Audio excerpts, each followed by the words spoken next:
തിരുവനന്തപുരത്ത് ഇന്നലെ വൈകിട്ടോടെ തുടങ്ങിയ പെരുമഴയിലും കാറ്റിലും വ്യാപക നാശനഷ്ടമുണ്ടായിട്ടുണ്ട്. നെയ്യാറ്റിൻകര, കിളിയൂർ, പൊട്ടുവിളാകം, മുത്തുകുഴി, മുട്ടച്ചൽ ഭാഗങ്ങളിൽ വീശിയടിച്ച ശക്തമായ കാറ്റിൽ നിരവധി മരങ്ങൾ നിലംപൊത്തി. 15-ലധികം ഇലക്ട്രിക് പോസ്റ്റുകളും ഒടിഞ്ഞിട്ടുണ്ട്. പ്രദേശത്ത് വൈദ്യുത ബന്ധം പൂർണ്ണമായും നിലച്ചു. ജിബിൻ JB തിരുവനന്തപുരത്ത് നിന്ന് ചേർന്നു. ഒപ്പം മറ്റ് പ്രതിനിധികളും വിവിധ സ്ഥലങ്ങളിൽ നമുക്കൊപ്പം വിവരങ്ങളുമായി ചേരുന്നുണ്ട്. ആദ്യം ജിബിനിലേക്ക്. ജിബിൻ, തിരുവനന്തപുരത്തിന്റെ വിവിധ മേഖലകൾ ഇപ്പോഴും വൈദ്യുതി ബന്ധം വിച്ഛേദിക്കപ്പെട്ടിരിക്കുന്നു. 14 മണിക്കൂറിലധികമായി വൈദ്യുതി എത്തിയിട്ടില്ല എന്ന് പലരും നമുക്ക് കമന്റുകളിലൂടെ വിവരങ്ങൾ പങ്കുവച്ചിട്ടുണ്ട്. വിവിധ പ്രദേശത്തെ അവസ്ഥ ഇപ്പോൾ എങ്ങനെയാണ്? മഴയുണ്ടോ ശക്തമായി തന്നെ?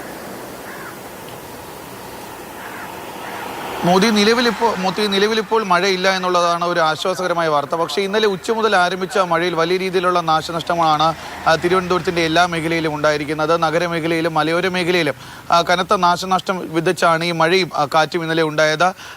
തിരുവനന്തപുരത്തെ മലയോര മേഖലയായിട്ടുള്ള പാലോട്, വിതുര, കാട്ടാക്കട മേഖലകളിൽ പിന്നീട് ഈ നെയ്യാറ്റിൻകര ഒരു ഭാഗത്തും വൈദ്യുതി ബന്ധം ഏറെക്കുറെ താറുമാറായ അവസ്ഥയാണ്. ഈ പറഞ്ഞതുപോലെ 14 മണിക്കൂറായി അവിടെ കറണ്ട് വന്നിട്ട് ഇനിയും അത് വൈകുമെന്ന് തന്നെയാണ് നമുക്ക് അറിയാൻ സാധിക്കുന്നത്. കാരണം 100-ലധികം മരങ്ങളാണ് ഇന്നലെ തിരുവനന്തപുരത്തിന്റെ വിവിധ ഭാഗങ്ങളിൽ ഈ വീശിയ കാറ്റിൽ കടപുഴകി വീണത്. ഇന്നലെ നമ്മൾ കണ്ടതാണ് കാട്ടാക്കടയിൽ ഓടിക്കൊണ്ടിരുന്ന KSRTC ബസ്സിന് മുകളിലേക്ക് മരം വീണതും 11ഓളം പേർക്ക് പരിക്കേറ്റ് നമ്മൾ കണ്ടതാണ്. അതിനുശേഷം ബാലരാമപുരത്തും സമാന സംഭവം ഉണ്ടായി. ഓടിക്കൊണ്ടിരുന്ന കാറിന് മുകളിലേക്ക് മരം ഒടിഞ്ഞു വീണ അവിടെയും അപകടമുണ്ടായി. അങ്ങനെ ഏകദേശം 100-ലധികം മരങ്ങളാണ് ഇന്നലെ വൈകുന്നേരം മാത്രം തിരുവനന്തപുരം നഗരത്തിലും തിരുവനന്തപുരത്തെ മലയോര മേഖലയിലും മാത്രം ഈ ശക്തമായി വീശിയ കാറ്റിൽ കടപുഴകി വീണത്. ഇന്ന് പുലർച്ചെ വരെ ആ കാറ്റ് നീണ്ടു നിന്നു എന്നുള്ളതാണ് ഏറ്റവും എടുത്തു പറയേണ്ട കാര്യം. കഴിഞ്ഞ ദിവസം കാലാവസ്ഥാ നിരീക്ഷണ വകുപ്പ് നൽകിയ മുന്നറിയിപ്പിൽ പൊന്മുടി ഭാഗത്താണ് വലിയ രീതിയിലുള്ള ഒരു കാറ്റ് വീശിയത്. മണിക്കൂർ 63 ആ കണക്കിലോ കാറ്റ് വീശിയിരുന്നെങ്കിൽ പക്ഷേ ഇന്നലെ വൈകുന്നേരത്തോടു കൂടി ആ കാറ്റ് നഗരമേഖലകളിലും ആഞ്ഞു വീശുന്ന ഒരു അവസ്ഥയാണ് ഉണ്ടായത്. രാത്രിയൊക്കെ കരമന, കിളിയൂർ ആ ഭാഗത്തൊക്കെ തന്നെ വലിയ രീതിയിലുള്ള കാറ്റായിരുന്നു. അവിടെയും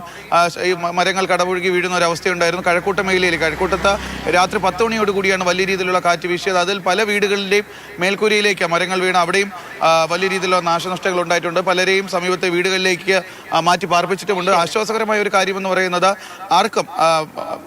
ആർക്കും പരിക്കേറ്റിട്ടില്ല എന്നുള്ള ഒരു കാര്യം മാത്രമാണ് നമുക്ക് ആശ്വാസകരമായി പറയാനുള്ളത്. മോദി, അതൊരു വലിയ ആശ്വാസമാണ്. ഇത്രയും പ്രശ്നങ്ങളൊക്കെ ഉണ്ടായിട്ടും ആർക്കും പരിക്കൊന്നും പറ്റിയില്ല എന്നത്. ഇങ്ങനെ തന്നെ മുന്നോട്ട് പോട്ടെ, പ്രശ്നങ്ങളൊന്നുമില്ലാതിരിക്കട്ടെ, കാലാവസ്ഥ എത്രയും പെട്ടെന്ന് തെളിയട്ടെ, അല്ലേ? മഴയൊക്കെ മാറട്ടെ, കുട്ടികൾക്ക് സ്കൂളിൽ പോകാനൊക്കെ ആയിട്ടുണ്ട്.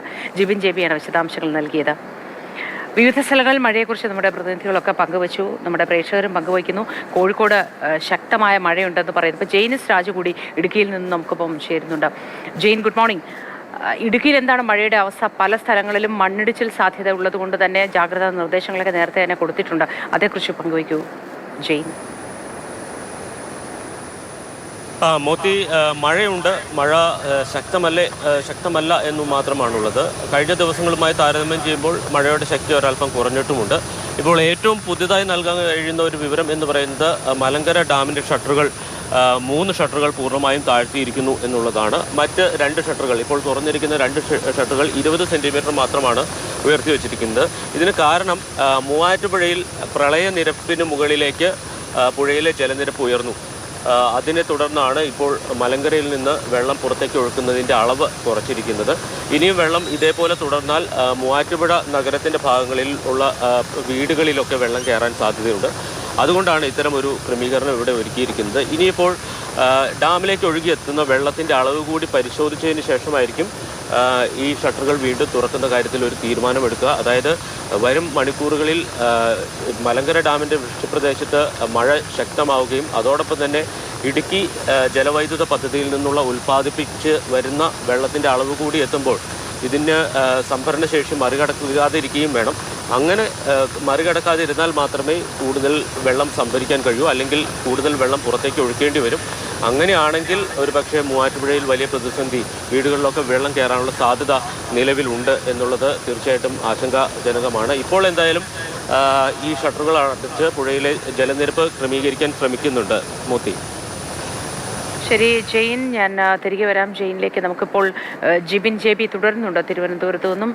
ജിബിൻ, തിരുവനന്തപുരത്ത് ഈ വൈദ്യുതി ബന്ധം പല സ്ഥലങ്ങളിലും വിച്ഛേദിക്കപ്പെട്ടത് ഒരു വലിയ രൂക്ഷമായ പ്രശ്നമായി പലരും പറയുന്നുണ്ട്. വ്യാപാര സ്ഥാപനങ്ങളിലെ ഓഫീസുകളിലടക്കമുള്ളവയുടെ പ്രവർത്തനത്തെയൊക്കെ ഇത് കാര്യമായി ബാധിക്കും. എനിക്ക് തോന്നുന്നു നഗരപ്രദേശത്ത് വൈദ്യുതിക്ക് വലിയ ബുദ്ധിമുട്ടില്ല, ഗ്രാമപ്രദേശങ്ങളിലാണ് എന്ന് തോന്നുന്നു. ഇത് എപ്പോഴത്തേക്ക് പുനഃസ്ഥാപിക്കാൻ കഴിയുമായിരിക്കും? KSEBയുടെയും ബന്ധപ്പെട്ട അധികൃതരുടെയും ഭാഗത്തു നിന്ന് നമുക്ക് ലഭ്യമാകുന്ന വിശദീകരണം എന്താണ്?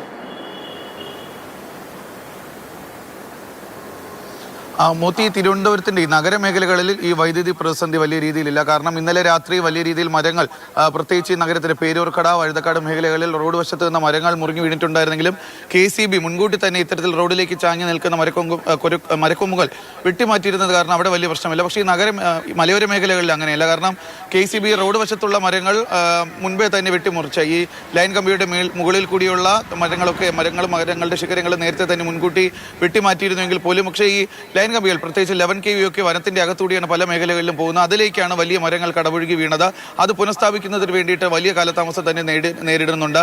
പ്രത്യേകിച്ച് ഈ കാട്ടാക്കടയിലേക്ക് വരികയാണെന്നുണ്ടെങ്കിൽ കാട്ടാക്കട സ്റ്റേഷനിൽ നിന്നാണ് ഈ നമ്മുടെ വിഴിഞ്ഞം അന്താരാഷ്ട്ര തുറമുഖത്തിന്റെ ഒരു വശത്തേക്കുള്ള കറണ്ട് വരെ പോകുന്നത് അവിടെ നിന്നാണ്. അപ്പോൾ ആ മേഖലയിലൊക്കെ തന്നെ വലിയ രീതിയിൽ പ്രതിസന്ധി നേരിടുന്നുണ്ട്. കാട്ടാക്കടയൊക്കെ ഇന്നലെ കറണ്ട് പോയിട്ട് ഏകദേശം 14-15 മണിക്കൂർ പിന്നിടുകയാണ്. ഇന്നലെ വൈകുന്നേരം 4 മണിയോട് കൂടി ആരംഭിച്ച മഴയിലും ശക്തമായി വീശിയ കാറ്റിലുമാണ് അവിടെ വലിയ രീതിയിൽ നാശനഷ്ടം ഉണ്ടായത്.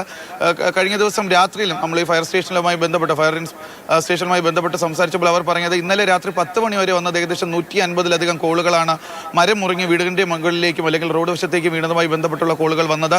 അതുകൊണ്ട് അതായത് ഫയർഫോഴ്സിനെയാണ് നമ്മൾ ഏറ്റവും എടുത്ത് പറയേണ്ടത് ഈ ഒരു അവസരത്തിൽ. കാരണം ഫയർഫോഴ്സും KCBയും അഹോരാത്രം പ്രവർത്തിക്കുകയാണ് ഈ മരങ്ങൾ മുറിച്ച് മാറ്റുന്നതിന് വേണ്ടിയും എത്രയും വേഗം വൈദ്യുതി ബന്ധം പുനഃസ്ഥാപിക്കുന്നതിന് വേണ്ടിയിട്ടുള്ള 24 മണിക്കൂറും ഡ്യൂട്ടി എടുക്കുകയാണ് ഈ രണ്ട് വിഭാഗങ്ങളെന്ന് പറയുന്നത്. അവർ ഇപ്പോഴും ശ്രമിച്ചുകൊണ്ടിരിക്കുകയാണ്. മറ്റ് അപകടങ്ങളൊന്നും കൂടാതെ തന്നെ ഇതെല്ലാം എത്രയും വേഗം പുനഃസ്ഥാപിക്കുന്നതിന് വേണ്ടിയിട്ടുള്ള നടപടിക്രമങ്ങളാണ് ഇപ്പോൾ KCBയുടെയും ഫയർഫോഴ്സിന്റെ ഭാഗത്തുനിന്ന് ഉണ്ടായിക്കൊണ്ടിരിക്കുന്നത്. ശരി, ജെയിനസ് രാജു തുടരുന്നുണ്ട് വിവരങ്ങളുമായി. ജെയിൻ, ആ മേഖലയിൽ 6-7 ദിവസമായി വട്ടവടയിലൊക്കെ വൈദ്യുതി വന്നിട്ടേ ഇല്ല. അതുമായി ബന്ധപ്പെട്ട് എന്തെങ്കിലും അധികൃതർ പറയുന്നുണ്ടോ? മോത്തി, ജില്ലയിലെ പ്രത്യേകിച്ച് മലയോര മേഖലയിലെ വലിയൊരു പ്രതിസന്ധിയാണ് വൈദ്യുതി ബന്ധം തകർന്നു എന്നുള്ളത്. പല മേഖലകളിലും ശക്തമായ കാറ്റായിരുന്നു. ആ കാറ്റിലാണ് മരങ്ങൾ കടപുഴകി വീഴുകയും അത് വൈദ്യുതി ബന്ധം, ഇലക്ട്രിക് പോസ്റ്റുകൾ ഒടിഞ്ഞു പോവുകയും അതോടൊപ്പം തന്നെ ഇലക്ട്രിക് ലൈനുകൾ തകരുകയും ഒക്കെ ചെയ്തത്. ആ പ്രശ്നം പൂർണ്ണമായും പരിഹരിക്കപ്പെട്ടിട്ടില്ല. അത് ഏറ്റവും വലിയ പ്രതിസന്ധി എന്ന് പറയുന്നത് ഈ ശക്തമായ മഴയും കാറ്റും തുടരുന്നു എന്നുള്ളതാണ്. ചിലയിടങ്ങളിൽ അത് പുനഃസ്ഥാപിച്ച് കഴിയുമ്പോഴേക്കും വീണ്ടും അവിടെ ഒരു മരം ഒടിഞ്ഞു വീഴുകയോ അല്ലെങ്കിൽ അത്തരമുള്ള ഒരു അപകടം ഉണ്ടാകുന്നു. അപ്പോൾ വീണ്ടും അത് ആ ലൈൻ തകരാറിലാകുന്നു. അങ്ങനെ ഇത് പുനഃസ്ഥാപിക്കാൻ കഴിയാത്ത ഒരു സാഹചര്യം നിലവിലുണ്ട്. എന്തായാലും KCB 24 മണിക്കൂറും പ്രവർത്തിക്കുന്നുണ്ട് എന്നുള്ളതാണ് ജില്ലാ കളക്ടർ പറയുന്നത്. പരമാവധി പെട്ടെന്ന് ഈ പ്രശ്നം പരിഹരിക്കാൻ ശ്രമിക്കുന്നുണ്ട്. വട്ടവടയിലാണ് നേരത്തെ സൂചിപ്പിച്ചതുപോലെ ഏറ്റവും വലിയ പ്രതിസന്ധി ഉള്ളത്. അവിടെ ആളുകൾക്ക് പുറം ലോകവുമായി ബന്ധപ്പെടാൻ കഴിയുന്നില്ല. വൈദ്യുതി ബന്ധം പൂർണ്ണമായും തകർന്നിട്ട് 7 ദിവസമായി. മൊബൈൽ ഫോണുകളുടെ റേഞ്ച്, ടവറുകളിലൊക്കെ ഇലക്ട്രിക്കൽ അല്ലെങ്കിൽ വൈദ്യുതി ഉപയോഗിച്ച് പ്രവർത്തിക്കുന്ന ടവറുകളാണ് അവിടെ ഉള്ളത്. അതിന് ജനറേറ്ററോ ബാറ്ററിയോ അങ്ങനെയുള്ള സംവിധാനങ്ങളൊന്നുമില്ല. അപ്പോൾ കറണ്ട് പോയി കഴിഞ്ഞാൽ ഉടനെ ഈ റേഞ്ചും കൂടി പോകുന്ന ഒരു അവസ്ഥയുണ്ട്. കൂടാതെ എല്ലാവരുടെയും മൊബൈൽ ഫോണൊക്കെ ഓഫായി പോയിരിക്കുന്നു. ഇത്രയും ദിവസം കഴിഞ്ഞിരിക്കുന്നു. അപ്പോൾ പുറം ലോകവുമായൊക്കെ ബന്ധപ്പെടാൻ വലിയ പ്രതിസന്ധി ആ മേഖലയിലുള്ള ആളുകൾ നേരിടുന്നുണ്ട് എന്നുള്ളതാണ് അവർ പറയുന്നത്. ഏതായാലും ആ പ്രശ്നം പരിഹരിക്കാൻ ഉടൻ ഇടപെടൽ ഉണ്ടാകും എന്ന് തന്നെയാണ് കരുതുന്നത്. മോത്തി.